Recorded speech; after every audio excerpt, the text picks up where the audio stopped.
सिक्किम के पूर्व मंत्री रामचंद्र पौडेल का शव बांग्लादेश से बरामद। पिछले कुछ दिनों से लापता थे मंत्री।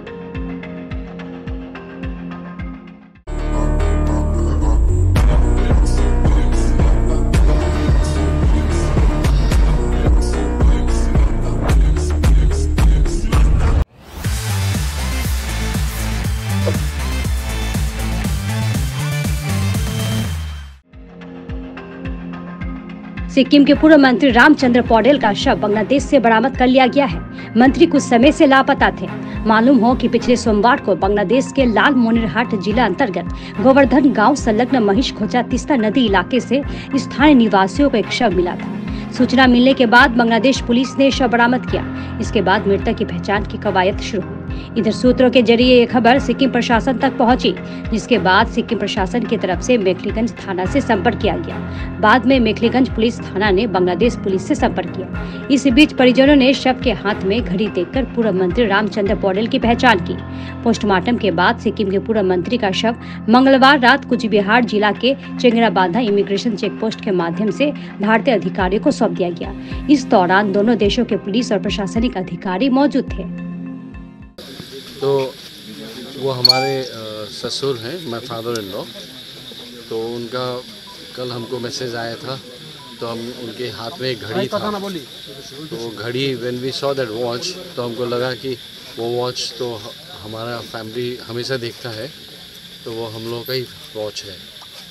तो उसको फिर फर्दर हमने बांग्लादेश पुलिस और मेखलीगंज पुलिस दोनों ने बहुत कोऑपरेट किया। हमको घड़ी का और इमेजेस भेजा, तो उस इमेज से वी थॉट कि इट्स हिम ओनली, बिकॉज उसका जो घड़ी का जो पार्ट्स हमारे पास है घर में जो है वो एग्जैक्टली मैच कर गया उसके साथ। He just came out of his house after having food at 9 AM in the morning. उसके बाद he came to a place called Rangpo, which is border to Sikkim and West Bengal. Post that nobody saw him, so we were actually looking for him from 7th onwards. So we looked for him all over the places wherever he could go, but we couldn't find him. So yesterday was a definitive lead that we got. Very senior politician plus social worker and a Vedic scholar. So he's a spiritual man. I don't think he has any enemies. He was actually a pro-democratic fighter, and then in the first cabinet of Sikkim, he was appointed as a minister, elected as a minister, and then he became a deputy speaker, and he was in active politics till 1999.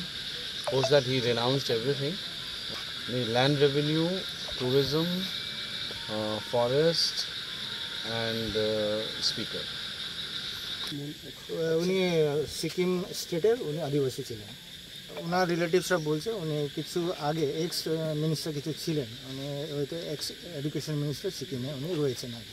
এটা তো সিকিমে একটা GD ওটা হয়েছে, ঠিক আছে, GD reference হয়েছে। সেই জিডি উনি সিকিম পুলিশ বেঙ্গল পুলিশকে কন্ট্যাক্ট করেছে।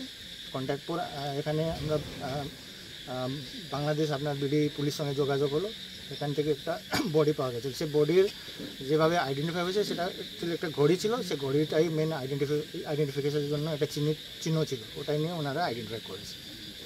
আমরা গতকালকে 10:41 আমরা জাতীয় জরুরি সেবা 999-এর মাধ্যমে সংবাদ পাই যে আমাদের লালমনিরহাট জেলার আদিতমারি থানাধীন মহিষখোচা ইউনিয়নের একটি চর, গোবর্ধন গ্রাম, এই গ্রামের একটা তিস্তা নদীর চর। এই নদীর চরে একটা ডেড বডি ভেসে আছে। আমরা তাৎক্ষণিকভাবে যাই ওখানে, আমাদের পুলিশ সুপার স্যার এসেছিলেন, আমরা ডেড বডিটাকে উদ্ধার করি। দেন এই তাৎক্ষণিকভাবে আমরা আইডেন্টিফাই করতে পারছিলাম না যে এই ডেড বডি কার, যার জন্য আমরা ছবি তুলে বিভিন্ন মাধ্যমে আমাদের ইন্টারনাল এবং সামাজিক যোগাযোগ মাধ্যমে আমরা ছড়িয়ে দিই। এক পর্যায়ে আমরা জানতে পারি এই আমাদের যে পার্শ্ববর্তী যে সিকিম আছে, ভারতের সিকিম রাজ্যের একজনের এই ডেড বডিটা বলে আইডেন্টিফাই করা। এবং পাশাপাশি আপনারা দেখতে পাচ্ছেন আমাদের মেখলিগঞ্জ থানা থেকে আমাদের সাথে যোগাযোগ করা হয় এবং সেখান থেকে আমাদের পুলিশ সুপার স্যারের সাথে যোগাযোগ করা হয়। তারা জানায় যে সিকিমের একজন অধিবাসীর মৃতদেহটি। এভাবেই আসলে এক পর্যায়ে আইডেন্টিফাই করা হয়। আর আজকে আপনারা দেখছেন যে আমরা ডেড বডিটা পোস্টমর্টমের পরে আমরা এখানে নিয়ে এসেছি এবং এখন হস্তান্তরের প্রক্রিয়া চলছে।